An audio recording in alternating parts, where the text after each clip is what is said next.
What if, from a very early age, you have been stuck inside of a matrix of black or white thinking? What is black or white thinking? Black or white thinking is when you see things in an oversimplified way of this or that, black or white, good or bad, right or wrong. And this is oversimplified for a few different reasons. One, it's not accurate. Everything out there in this world is far too complex for black or white thinking. It's not good or bad or right or wrong. It's just the way that some people learned to view the world, to view people, to view things. Now let's go back to what happens in a lot of people's childhoods, especially closer to infancy, when they are what I'll call emotionally stagnated in somewhere between infancy and childhood. It can be a bit more on the extreme side if you were emotionally stagnated in infancy. It can be less on the extreme side when it got further away from infancy. Let me make this very clear. In infancy, infants see everything in black or white. This is the life or death survival dynamic. Infants don't see gray, they don't see the colors, yet they don't see red or yellow. They just see black or white. They see this or that. It is an extreme based dynamic of living. Many people were, and again, it's not good or bad or right or wrong. There's no judgment here. I'm not judging anybody. I'm simply just looking at everything for what it is. Literally what happens when a person is emotionally stagnated in the earliest part of their life. So no shame, no guilt. It's just fascinating to look at it for what it is and to explore that and to understand what's actually taking place. And there are things that I'm going to get into more detail with as I further explore this. So if you were emotionally stagnated in the earliest chapters of your life, you likely see things in a very black or white way. What is this doing to your life? How is it limiting your life? In other videos, I've talked about the oversimplification of this or that thinking, black or white thinking, good or bad. And I was exploring in a way that I think could help people understand different dynamics of how people approach themselves, other people, and the world. For instance, if you're on a path of personal development, you might seek out influence and guidance from people on the internet. Or maybe you go to therapy, whatever your course of action is, whatever it is that you decide to do. One of the biggest issues, and I've talked about this before, one of the biggest issues with personal development on the internet is that it approaches personal development in a very black or white way. And I've also explored the reasons as to why I believe it does that. But what I see is that it's far too limiting for people because it just continues to keep them trapped inside of the same matrix. But this is a reality of you are attracted to what it is that what you're comfortable and familiar with. So if what you're comfortable and familiar with is black or white thinking, you're used to listening to people tell you that people are either good or bad, they're right or wrong, they're all this, they're all that. Repetition compulsion has us attracted to the same comfortable and familiar reinforcements that we learned about in childhood. Now, people that are very comfortable and familiar with black or white thinking are going to seek that out. That is until they actually understand what it is that it is. Black or white thinking is black or white thinking. It is nothing other than black or white thinking. If you live in a way that you look for reinforcements of your black or white thinking, you will find them. But let me make this very clear that you are indeed living inside of a box that allows you to see things in only a very limiting way. Because I am not this or that. You are not this or that. People are not this or that. The world is not this or that. So imagine that this box of comfort and familiarity that entails of this or that, imagine these walls just drop all of a sudden. Like, imagine your entire life you've been looking through a lens of a very small pinhole. And because of that, you can see very little. Your perception of yourself, of people in the world, is very limited. It's very limited to this or that. Because through that pinhole, the only thing that you can see, actually, if you do see anything, because it's very limited, it's very hard to, really, put your hand together like that and look through it. See what you see.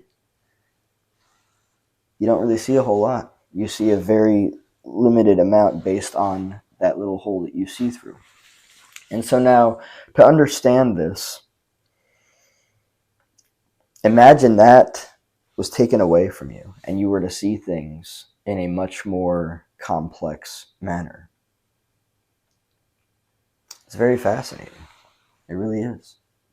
So imagine that you are to learn that throughout your entire life, you've been seeing things in a very black or white way. Imagine you've been led to believe that everything in life, including yourself and people in the world, is just an oversimplified this or that.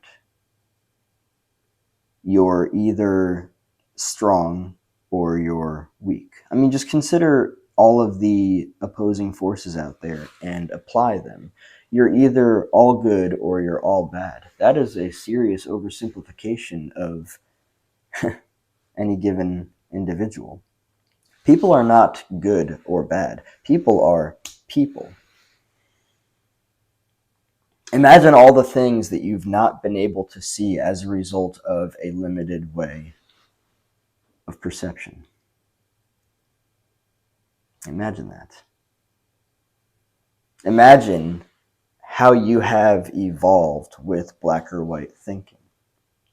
Imagine that black or white thinking has actually limited your capacity to see things for what they are, rather than the ways that it has limited your perception. Imagine, for instance, I think that this will be probably one of the most impactful ways to approach this subject. Imagine you learned to see things in a black or white way. And with that, imagine, because that is the comfortable and familiar way that you learned to see things, you evolved with that way of thinking. You chose reinforcements that corresponded and paralleled that way of thinking. And imagine that just never changed. And every way that you have ever looked at life has consisted of that limiting perception, that limiting filter. Now imagine that on your path of personal development, you seek evolution based on that. Well, then I ask the question, how exactly are you going to evolve beyond anything, quite honestly, if the way that you see yourself is in a black or white way? Because imagine that the only way that you see yourself is this or that.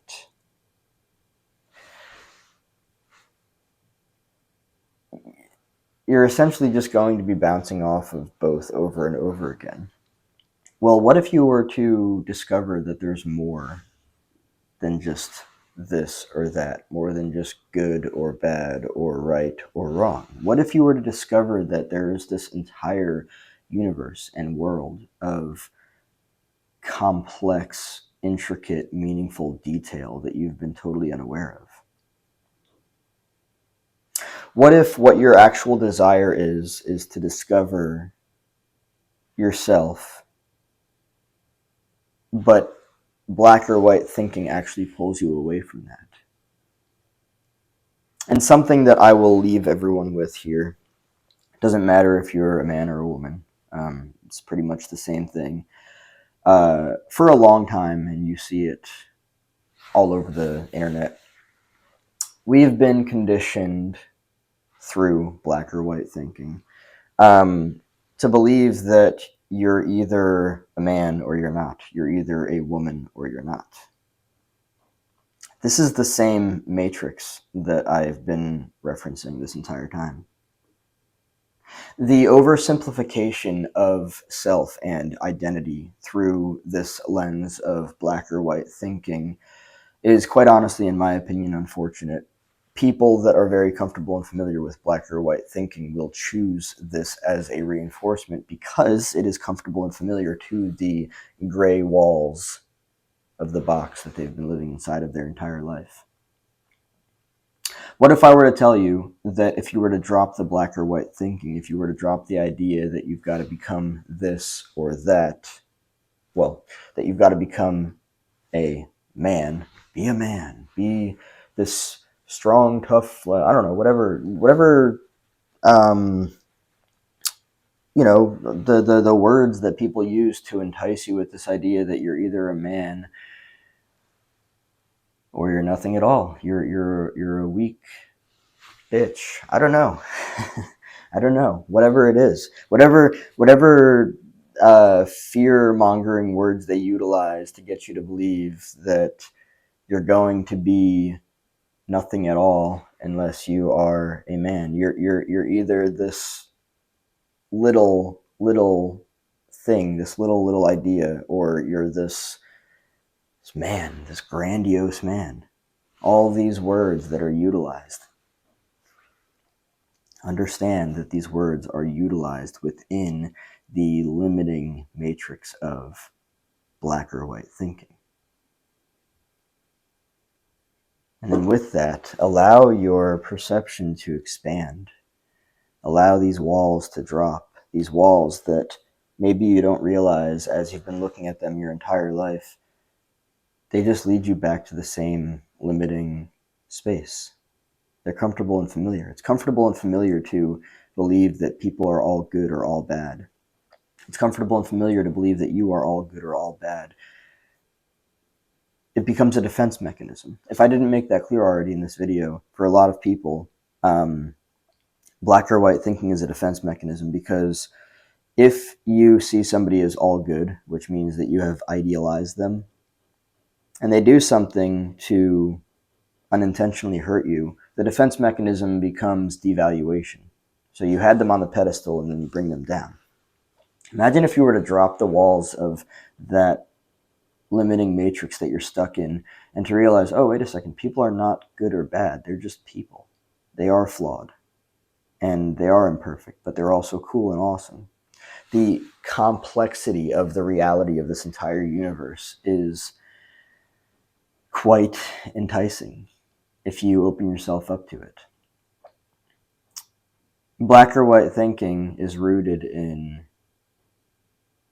childhood trauma, in emotional immaturity, in emotional stagnation. And again, let me say that I'm not here to judge anybody. I'm just here to explore a concept that I think is absolutely fascinating. And I will end off with this. When you turn on the TV, when you look in the media, most forms of entertainment, I would argue at least, whatever is communicated is usually communicated in the form of black or white thinking. So essentially, the media in and of itself is a reinforcement of the belief that so many people have that the self, other, the world, is black or white. and that it's actually not that complex. And for those people that utilize it as a defense mechanism, yay and wonderful that it's actually not that complex, because if it was that complex, it would require self-reflection. It would require reflection in and of itself, and that for many people becomes exceedingly painful. And so then the defense mechanism is, well, I don't have to look at myself. Oh, well, I don't have to look at the other person. Oh, well, I don't have to look at the world for what it all actually is, beyond the oversimplified version that my limiting black or white perception and the matrix that I have found myself stuck in would ever even be curious to look at.